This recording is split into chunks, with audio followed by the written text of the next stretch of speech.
putea oferi încă o dată șansa de a regăsi clipele ce-au fost și s-au risipit și tot ceea ce împreună am clădit, portând mereu doar privirea ta. Realitatea nu o pot accepta.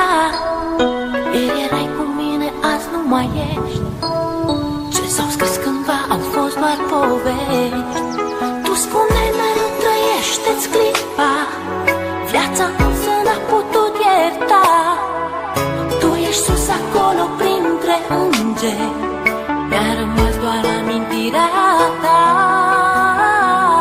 Vei rămâne în gândul meu, la bine și la greu.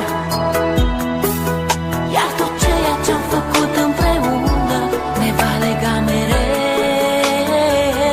Vei rămâne în gândul meu, la bine și la greu. Iar tot ceea ce-am făcut împreună ne va lega mereu.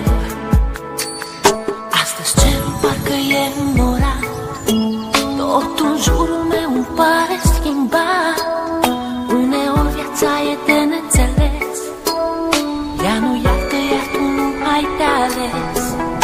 Este ultimul tău drum, te-am pierdut, amintirea se așterne în trecut. Ieri erai un suflet nevinovat, astăzi îngerii din cer mi te-au luat.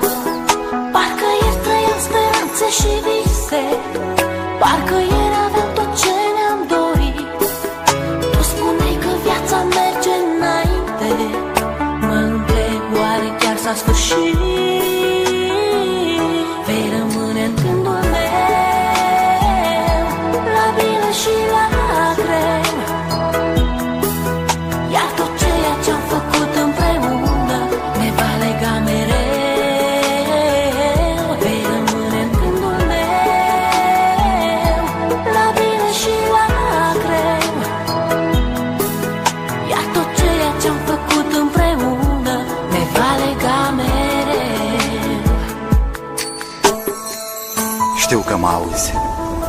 Este poate ultima oară când te privesc în ochi, ultima oară când îți văd chipul, ultima oară când îți vorbesc. Lacrimile nu-ți pot șterge amintirea. Ai ales un drum pe care nu există suferință, nici durere. Mi-e greu să accept, însă, independent de noi, viața merge înainte. Parcă ieri trăiam speranțe și vise, parcă ieri aveam tot ce ne-am dorit.